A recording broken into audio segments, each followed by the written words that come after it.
ಆಕಾಶ ಭವನದಲ್ಲಿ ಚಿಂತನ ಸಾಂಸ್ಕೃತಿಕ ಬಳಗ ಮತ್ತು ಗೊಲ್ಲರಬೆಟ್ಟು ಬ್ಯಾಡ್ಮಿಂಟನ್ ಕ್ಲಬ್ ವತಿಯಿಂದ ಅಭಿಯಾನದಡಿ ವನ ಮಹೋತ್ಸವ ಕಾರ್ಯಕ್ರಮ ನಡೆಯಿತು.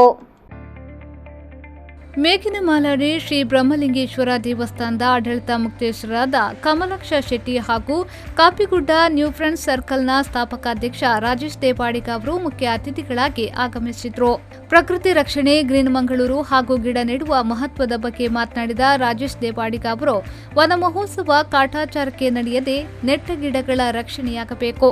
ಪ್ರತಿ ಗಿಡಗಳು ಬೆಳೆದು ಮರವಾಗಬೇಕು. ಆಗಲೇ ಗ್ರೀನ್ ಮಂಗಳೂರು ಪರಿಕಲ್ಪನೆ ಸಾಕಾರವಾಗುತ್ತದೆ ಎಂಬ ಆಶಯವನ್ನ ವ್ಯಕ್ತಪಡಿಸಿದರು. ಕಳೆದ ಕೆಲವು ದಿನಗಳ ಹಿಂದೆ ಒಂದು ರಜತ ಮಹೋತ್ಸವ ಕಾರ್ಯಕ್ರಮ 25 ವರ್ಷದ ಕಾರ್ಯಕ್ರಮವನ್ನು ನಾವು ಮಾಡಿದ್ದೇವೆ.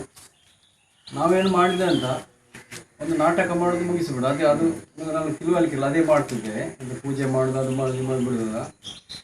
ಮತ್ತು 15 ವರ್ಷ ಹಿಂದೆ ನಾವು ಒಂದು ಸರ್ಕಾರಿ ನಾನು ಕಲಿತ ಶಾಲೆ, ಮುಳ್ಳಕಾಡು ಶಾಲೆ ಮತ್ತು ಪರಪಾಜ ಶಾಲೆಯಲ್ಲಿ ನಮ್ಮಿಂದ ಆದಷ್ಟು 10 ಮಕ್ಕಳಿಗೆ ಒಂದೊಂದು ಪುಸ್ತಕ ಕೊಡುವ ಒಂದು ಕಾರ್ಯಕ್ರಮ, ವಿದ್ಯೆಗೆ ಪ್ರೋತ್ಸಾಹ ನೀಡುವಂಥ ಈ ಮನೋರಂಜನಾ ಕಾರ್ಯಕ್ರಮವನ್ನು ಕಡಿಮೆ ಮಾಡಿ ಪುಸ್ತಕಕ್ಕೆ ನಾವು ಒತ್ತು ಕೊಡ್ತೇವೆ.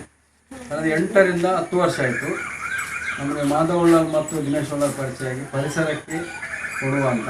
ಅದಕ್ಕೆ ನೋಡಿ ಎಷ್ಟು ಜನ ಸಹಕಾರ ಬೇಕು. ಒಬ್ಬ ನಟರೆ ಏನು ಆಗೋದಿಲ್ಲ. ನಾವು ನಡೆಯುವುದು ಮನೆ ಹತ್ತಿರದಾದರೂ ಮುದ್ದೆ ಹಾಕಿದರೆ ಅದಕ್ಕೆ ಫಲ ಇಲ್ಲ. ಕಮಲಾಕ್ಷ ಶೆಟ್ಟಿ ಅವರು ಕಾರ್ಯಕ್ರಮಕ್ಕೆ ಶುಭ ಹಾರೈಸಿದ್ರು. ಔಷಧೀಯ ಸಸ್ಯಗಳು, ಫಲವಸ್ತುಗಳ ಅಪರೂಪದ ಗಿಡಗಳನ್ನು ಈ ಸಂದರ್ಭದಲ್ಲಿ ನೆಡಲಾಯಿತು. ಚಿಂತನ ಸಾಂಸ್ಕೃತಿಕ ಬಳಗದ ಅಧ್ಯಕ್ಷರಾದ ಇಸ್ಮಾಯಿಲ್, ಮುಖ್ಯ ಸಂಯೋಜಕರಾದ ಪ್ರೇಮನಾಥ್ ಮರ್ಣಿ, ನ್ಯಾಯವಾದಿ ಸುಕೇಶ್ ಕುಮಾರ್, ಎಜೆ ಆಸ್ಪತ್ರೆಯ ರಾಜೇಶ್, ಸಂಧ್ಯಾ ಪ್ರೇಮ್, ಇಸ್ಮಾಯಿಲ್ ಮೊದಲಾದವರು ಈ ಸಂದರ್ಭ ಉಪಸ್ಥಿತರಿದ್ದರು. ಬ್ಯೂರೋ ರಿಪೋರ್ಟ್, ವಿ4 ನ್ಯೂಸ್ 24/7 ಮಂಗಳೂರು.